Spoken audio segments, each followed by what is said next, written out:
público. Hoje é quarta-feira e, como de costume, claro, sempre os advogados, doutor Paulo, doutor Leandro, tirando a sua dúvida a respeito de direito trabalhista e também previdenciário. Já estão aqui nos nossos estúdios. Doutor Paulo, boa tarde, tudo bem, doutor? Boa tarde, Oliveira, boa tarde a todos os ouvintes da Mauá FM, né? Uma grande satisfação poder estar aqui e fazer esse serviço de utilidade pública. Doutor Leandro, seja bem-vindo. Tudo bem, doutor Leandro? Tudo bom, Oliveira? Boa tarde a todos. É um prazer estar aqui no programa e responder as perguntas aí. Olha aí, gente, você que mandou a sua pergunta, vamos agora repassar aqui para os advogados. Doutor Paulo, está chegando aqui uma pergunta. Meu último registro foi de 13/9/2021. Eu me acidentei em 21/2/2022, quando eu trabalhava fazendo uns bicos, né, sem registro. Estou com a perna cheia de pontos. Será que consigo dar entrada no auxílio-doença, doutor Paulo? Bom, primeira coisa que quem sofreu algum acidente, né, quem está lesionado, né, alguma doença, para pedir algum auxílio no INSS, a primeira coisa que tem que ver é se você tem a qualidade de segurado, ou seja, tem que ver se perante o INSS você está afiliado. O que acontece para você saber? Em regra, quando você deixa de recolher as contribuições, você ainda permanece segurado pelo prazo mínimo de 12 meses, tá? Então, no caso específico aqui, do nosso ouvinte, se ele deixou em setembro de 2021 de recolher, teoricamente, ele ficaria segurado pelo menos até setembro de 2022, tá? 12 meses, né? E se ele sofreu um acidente, então, em fevereiro de 2022, na teoria ele tá segurado ainda. Mas tem que ver também o seguinte, para ter direito ao auxílio-doença, a pessoa tem que ter um tempo mínimo de recolhimento, tá? Então tem que, quando for analisar essa questão de segurado, tem que ver se ele tem pelo menos 12 meses de recolhimento, tá? Então, antes do primeiro registro, né, até a data que ele foi cancelado, foi rescindido o contrato dele, tem que ver se ele tem 12 contribuições, tá? Para poder ter direito ao auxílio-doença. Então, não é só ser segurado, tá?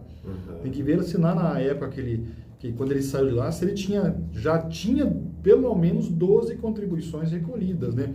Não precisa ser necessariamente do último emprego. No total tem que dar 12 contribuições. Então, sem ter havido a perda da qualidade segurada. Isso que é importante, tá? Então, se ele tem 12 contribuições anteriores, tem que ver se ele não perdeu a qualidade segurada naqueles intervalos anteriores, tá? Então, é isso que é importante ver. A qualidade de segurado e também se tem as 12 contribuições sem ter perdido. Porque quando a pessoa perde a qualidade de segurado, ela tem que recuperar. E para você recuperar, você tem que recolher pelo menos metade da carência. Então, metade da carência do auxílio-doença são 6 meses.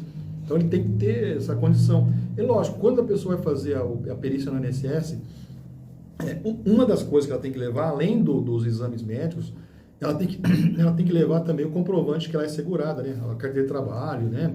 O comprovante de recolhimento das contribuições. Então, quando for fazer a perícia no INSS, leva a carteira de trabalho, os exames médicos, né? Muitas vezes a pessoa faz o exame médico e esquece, né? Esquece não. O INSS não pede o comprovante da qualidade de segurado. Então, a pessoa tem que fazer o quê? Geralmente, quando você faz a perícia no INSS, né? Você agenda a perícia, comparece lá no dia, o médico fala o seguinte, olha, depois das 21 horas vai estar liberada a perícia. E aí a pessoa vai lá e entra no sistema lá do INSS, né? Ou no site, e não tem nada, não consta nem o nome dele, nem o CPF, não tem nada. O que significa isso? Que o INSS, ele vai ter que fazer o quê? Ele vai ter que fazer ele vai ter que juntar documentos, que está faltando documentos, geralmente é isso. Então a pessoa está aí, o que acontece? Tem que ligar no telefone 135, informar seus dados e pedir para o quê? Para o INSS fazer um acerto de perícia, acerto pós-perícia, que chama isso, né? Aí sim, nesse momento ele vai juntar no sistema eletrônico do INSS, ele vai juntar os documentos que faltam, né? E aí o nome dela vai constar no sistema e ele vai poder ter acesso a todos os dados que estão faltando e juntar a documentação. Então, nem sempre é só comparecer na perícia, tá? Muito importante isso. Depois que você faz a perícia, você tem que verificar lá no sistema se tem o processo administrativo. Se não tiver, liga no 135 e pede para fazer o acerto pós-perícia. E aí sim você vai saber as pendências que estão faltando e juntar a documentação. Muita gente faz perícia no INSS e fica esperando meses para ter essa resposta e não tem por quê? Porque ela não fez esse serviço que o próprio INSS às vezes nem informa, que a pessoa tem que juntar os documentos posteriores, né? Que agora com esse tema de pandemia, né? As coisas estão voltando ao normal. final de pandemia, né? Uhum. Isso antes não existia, então agora existe e não está tão divulgado. Então é importante isso, tá? Fez a perícia, procura se informar se tem alguma coisa pendente, geralmente no 135, se tiver, você junta, porque se for esperar o INSS entrar em contato com você, vai levar meses, tá? Doutor Leandro, está chegando aqui uma dúvida, o ouvinte está dizendo o seguinte: sofri um acidente de moto no final de semana e eu vou ter que ficar de repouso por 10 dias. Posso ser mandado embora da firma por conta disso, doutor Leandro? Então, Oliveira, para ter direito à estabilidade, ou seja, para você ter aquela segurança de que o seu patrão não vai te mandar embora sem justa causa, né? Uma das hipóteses é quando você sofre o acidente de trabalho. O que é o acidente de trabalho? É uma lesão ou uma doença que ocorreu dentro do ambiente de trabalho ou no trajeto casa-trabalho e que gere um afastamento superior a 15 dias, apto a gerar o auxílio-doença, né? Então, se você sofreu um acidente que gerou um afastamento de 10 dias, portanto inferior a 15, isso não configura o acidente de trabalho. E ainda mais, se foi um acidente que ocorreu fora do ambiente e também não foi no trajeto casa-trabalho, foi um acidente que ocorreu no final de semana, que você não estava trabalhando, ele não é considerado, mesmo que gere um afastamento superior a 15 dias, também não vai ser considerado acidente de trabalho, né? Porque não tem como vincular a responsabilidade da empresa num acidente que ocorreu que não tem nada a ver com a função que você fazia, etc. Né? Aí, nessa situação, quando você está de atestado e você não tem a estabilidade, a única segurança que você tem é que você não pode ser mandado embora durante o período do atestado. Então, você tem 10 dias de afastamento ali no atestado, o patrão não pode te mandar embora nesse momento. Para ele te mandar embora, ele pode, quando você retornar, e aí ele tem que ter uma justificativa. Claro que não precisa ser exteriorizada, mas ela tem que ser de natureza técnica, econômica, né, ou até mesmo política ali da empresa, que não viole aí a dignidade do seu empregado. Não pode ser uma dispensa discriminatória. Né? Então é isso, Oliveira. Para ter direito à estabilidade, tem que ser aquela lesão, ou aquele acidente, ou aquela doença que gerou um afastamento superior a 15 dias. Se for menos que 15 dias, nunca vai ser acidente de trabalho e nunca vai gerar a estabilidade ao emprego, né? A garantia de você não ser mandado embora sem justa causa, que no caso do acidente de trabalho, você tem essa garantia por 12 meses. Você fica 12 meses ali com a garantia de que você não pode ser mandado embora sem justa causa. Só por justa causa, no caso. Doutor Paulo, está chegando uma dúvida bastante interessante aqui. Meu marido faleceu há uns 4 anos e ele recebia um benefício assistencial ao portador de deficiência. Doutor Paulo, existe alguma chance de eu conseguir a pensão por morte? Bom, a primeira coisa, é importante você que recebe benefício assistencial ou auxílio-doença saber exatamente que tipo de benefício que você recebe, tá? Auxílio-doença geralmente tem 13º, tá? O auxílio-doença, né? Ou aposentadoria por invalidez e tal. Hoje o nome, inclusive, é benefício por incapacidade temporária, né? O auxílio-doença foi rebatizado e a aposentadoria por invalidez é benefício por incapacidade permanente. Mas na prática é a mesma coisa, o auxílio-doença continua, só o nome que mudou. Mas, por outro lado, o benefício assistencial, ele não tem 13º, tá? Quem recebe ele E a característica fundamental aqui do benefício assistencial é o que acontece o seguinte: quando a pessoa falece, com o falecimento se extingue também o benefício, tá? Ele não se transfere para os herdeiros, para o esposo, a esposo, né, os filhos. Então, o benefício assistencial ele não se transfere. O auxílio-doença, não. A pessoa falece e aí, se tiver dependentes, né, esposa, filhos e tal, ele se transfere, vira pensão por morte. Mas também, em certas situações, existe a possibilidade, mesmo que a pessoa esteja recebendo benefício assistencial, de vir a ter direito à pensão por morte, os dependentes. Que situação seria essa? Quando a pessoa que faleceu, ela, ainda que tivesse recebendo benefício assistencial, ela tivesse direito adquirido a um outro benefício previdenciário, né? Por exemplo, se a pessoa era segurada da Previdência e em vez de pedir, e ficou doente, né? Em vez de pedir um auxílio doença, ela foi direto lá no INSS, pediu um benefício existencial, né? O INSS, se pedir a pessoa comprovar os requisitos, ela vai conceder. Ela não, geralmente o INSS não vai dizer, olha, em vez disso aqui, porque você não pede tal coisa. Não existe isso aí. A gente sabe que não acontece isso na prática, tá? Então, é muito importante vocês que são segurados, né, que são ouvintes do programa, a pessoa saber se informar, tá? Porque no INSS, geralmente, ele não vai dizer para você, ó, em vez disso, porque você não faz tal coisa. Não faz isso, Oliveira. Infelizmente... E às vezes a pessoa sempre ouve falar, né? Faz mais de 12 meses que eu deixei de recolher, eu já não sou mais segurado. Nem sempre é assim. Por quê? Porque se você permanece desempregado involuntariamente, esse período que a gente sempre fala de 12 meses, ele é prorrogado por mais 12, tá? Então ele vai para 2 anos que você pode permanecer segurado sem recolher para a Previdência. Então existe a possibilidade.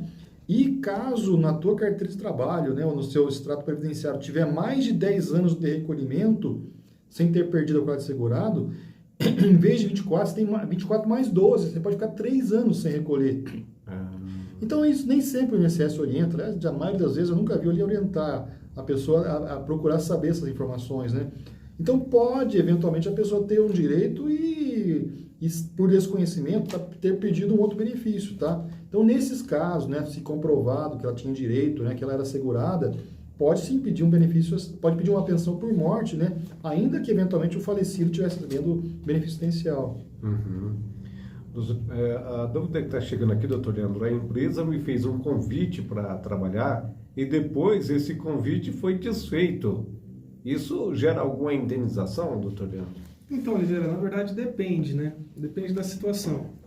Uma coisa é quando a empresa promete que vai te contratar, você passa por uma seleção, faz um teste, tem toda uma preparação para você ser contratado, chega naquele momento final, a empresa desiste e você não é registrado, não ingressa ali na empresa, né? Aí nesse caso é possível sim gerar uma indenização, essa expectativa que foi frustrada, né? Aí é possível sim que isso gere uma indenização por danos morais à pessoa que sofreu esse tipo de frustração. Agora, se for um convite e depois foi meramente desfeito, e simples assim, aí pode ser que realmente não gere nenhuma indenização porque não houve um dano, um ato ilícito cometido pela empresa nesse caso. Então depende muito do grau, do que aconteceu, né, Oliveira, para a gente avaliar qual que foi o nível da promessa, se realmente existiu, e para a gente avaliar se gera uma responsabilidade da empresa pelo dano que ocorreu, né? Então é possível, mas depende da situação. Doutor Paulo, olha, gente, atenção, você da área rural, essa pergunta pode também ser a mesma dúvida sua. Atenção, quem trabalhou como administrador de fazenda, doutor Paulo, o capataz, e tratorista, consegue se aposentar como rural? Bom, é uma dúvida que para quem é na área rural sempre teve, né, uma controvérsia que existiu, né, que existe ainda, sei lá. A questão é que hoje o judiciário, né, depois de tantos anos discutindo a questão, o judiciário já pacificou esse entendimento a respeito dessas situações. Por exemplo, o administrador de fazenda, né, muitas vezes a pessoa você pega a carteira de trabalho da pessoa que trabalhou no campo e está lá escrito que é administrador ou capataz, né? E o que se existia uma controvérsia que as pessoas entendiam que aquilo ali não era função de rural, por quê? Porque às vezes a pessoa ficava só dando ordens, né? Mas hoje o judiciário tem o entendimento seguinte, que geralmente quem faz essas funções também exerce atividade rural, além de dar ordem, né? A pessoa põe a mão pega no pesado, né? Então, então hoje o judiciário tem esse entendimento já tranquilo, já é pacificado, que o administrador de fazenda ou capataz, ele está na mesma situação do trabalhador rural, tá? Então ele tem direito sim à aposentadoria rural. Olha aí, gente, olha aí. Da mesma forma que o tratorista, né? Mas não é o tratorista, pura e simplesmente tá na carteira de trabalho tratorista. É o tratorista de sítio, tratorista de fazenda, tá? Porque muitas vezes a pessoa é tratorista na zona urbana, esse não tem direito à aposentadoria rural, tá? O tratorista por si só, ele não, mas o tratorista da zona rural, por quê? Por que isso, na verdade? Porque ele só mexe com a máquina? Não, porque o tratorista ele faz mais de uma atividade, né? Então, geralmente, a pessoa que é tratorista, ele também faz serviços gerais na atividade rural, né? Verdade. arruma cerca, carpe, né, colheita, né, além de tratorista, né.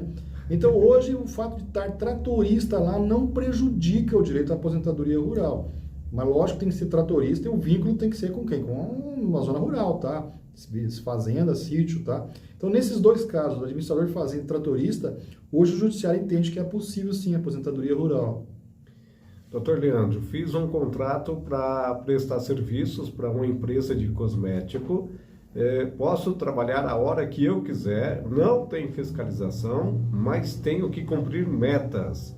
Isso dá direito ao registro em carteira, doutor Leandro?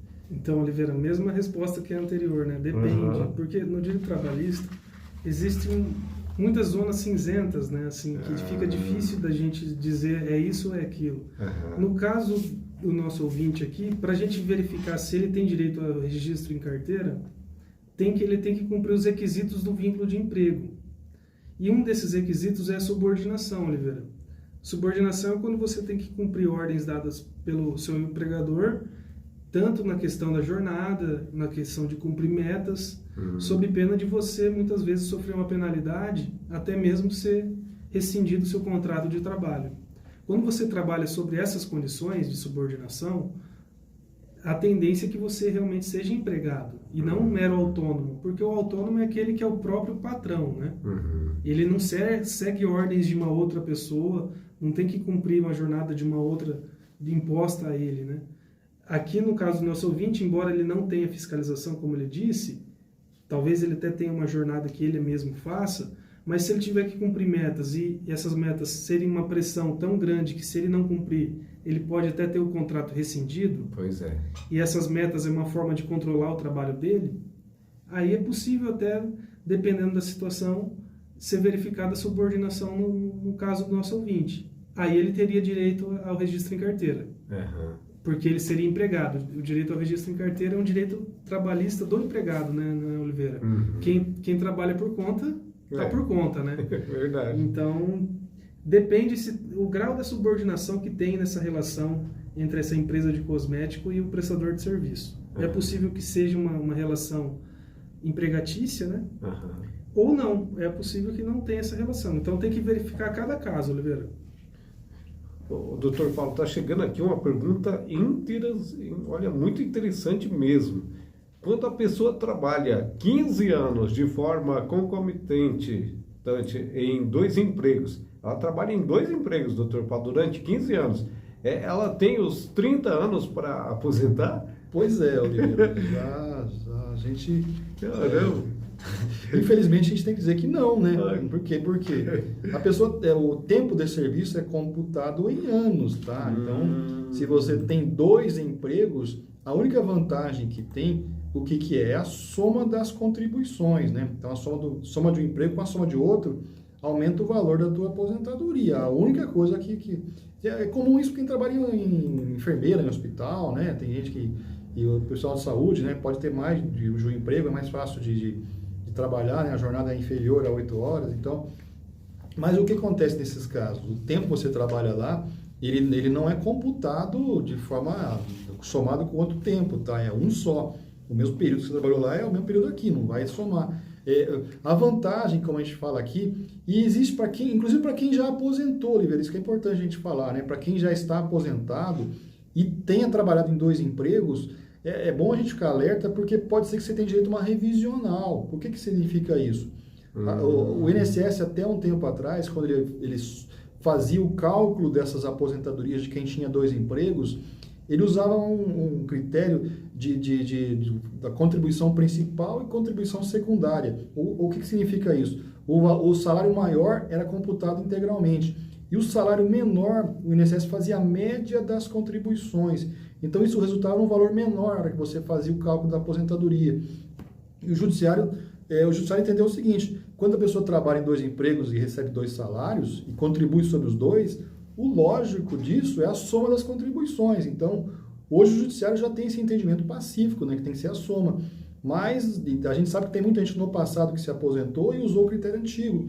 Então, pode essa pessoa, eventualmente, que trabalhou em 2 empregos, ter direito a uma revisional da aposentadoria. Receber a diferença, inclusive, né, alterar o salário e receber a diferença dos últimos 5 anos, tá?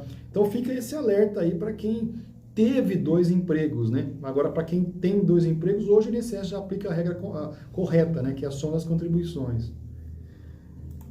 Oliveira pergunta aí para os advogados se eu já posso, é um ouvinte, doutor Paulo, se eu já posso dar entrada na minha aposentadoria. Tenho 59 anos, sou contribuinte, tenho 12 anos de contribuição.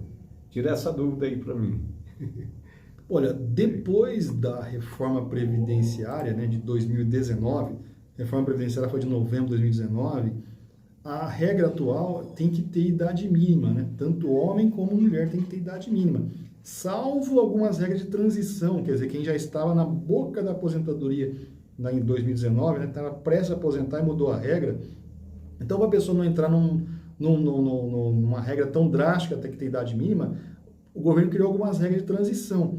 Mas aí, no caso específico da nossa ouvinte, aí, é a mulher, né? Mulher. No caso específico dela, ela não vai se encaixar em nenhuma dessas regras de transição, né? Porque ela não tem pelo menos 28 anos antes da data da aposentadoria, né? Ela tem 12 anos, né? O que para ela a gente tem que dizer? Ela vai se aposentar, Oliveira, com 62 anos, desde que tenha 15 anos de contribuição. Essa aqui é a situação normal para ela, tá? Sempre lembrando o seguinte, que às vezes a pessoa trabalhou rural no passado, né, ao tempo recente, esse tempo rural você pode somar com esse tempo de contribuição para dar os 15 anos, mas a idade dela é com 62. Até tem uma outra pergunta aqui, doutor Paulo, que eu acho que se encaixaria nessa resposta também. Oliveira pergunta aí para os advogados, né? A minha esposa sempre morou no sítio e agora ela mora na cidade e tem firma aberta. É ruim para se aposentar depois? Pois é, para quem firma aberta. Para quem é rural, a gente tem sempre que lembrar o seguinte: o rural ele se aposenta com o tempo rural, com a idade do rural é sempre menor que a do urbano, né?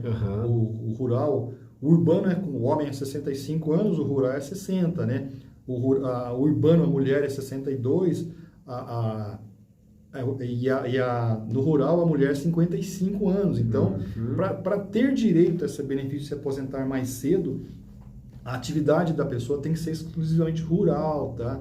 Então, a partir do momento que você deixou de exercer atividade rural e passou a exercer uma atividade urbana, automaticamente já está na regra da aposentadoria nova, tá? A urbana. Então, é muito importante quem está na zona rural e quer mudar de atividade, ter em conta isso, tá? Às vezes você está faltando pouco tempo para aposentar, alguns anos, e vai para a cidade, você está fazendo a opção para uma aposentadoria urbana, se você não mantiver a atividade rural, né? Lógico, morou na cidade, você pode continuar trabalhando rural, mas se a atividade sua for urbana, automaticamente você vai entrar na aposentadoria urbana, que é outro requisito, que é para o homem é 65, para a mulher é 62, tá? Então, observa muito bem. Às vezes a pessoa ainda é nova, Oliveira, não vai fazer muita diferença, né? Mudar a atividade de rural para urbana. Mas se a pessoa já está prestes ali, está faltando pouco tempo, a gente sempre recomenda continuar na atividade rural, né? Porque você vai trabalhar mais 5 anos a mais, além da tua idade mínima. Bom, agora 12 horas e 58 minutos, já se caminhando para 59. Assim a gente vai chegando ao final do nosso programa legal e agradecendo a sua audiência, você que está acompanhando aqui a nossa programação. Olha, gente, o doutor Paulo e o doutor Leandro vão dar um tempinho aqui nas nossas dependências, né, nas dependências aqui da rádio. Aí você pode vir e conversar diretamente com eles, tá? Tirar as suas dúvidas. Obrigado, doutor Paulo. A gente que agradece, Oliveira. É sempre um prazer estar aqui e fazer esse serviço de utilidade pública. Obrigado, doutor Leandro. Obrigado a você pelo convite, Oliveira. Até a próxima. Olha aí, gente, doutor Paulo e o doutor Leandro com esse serviço de utilidade pública aqui através do rádio, sempre tirando as suas dúvidas, tá? A dúvida que você tiver aí, manda para cá. A gente já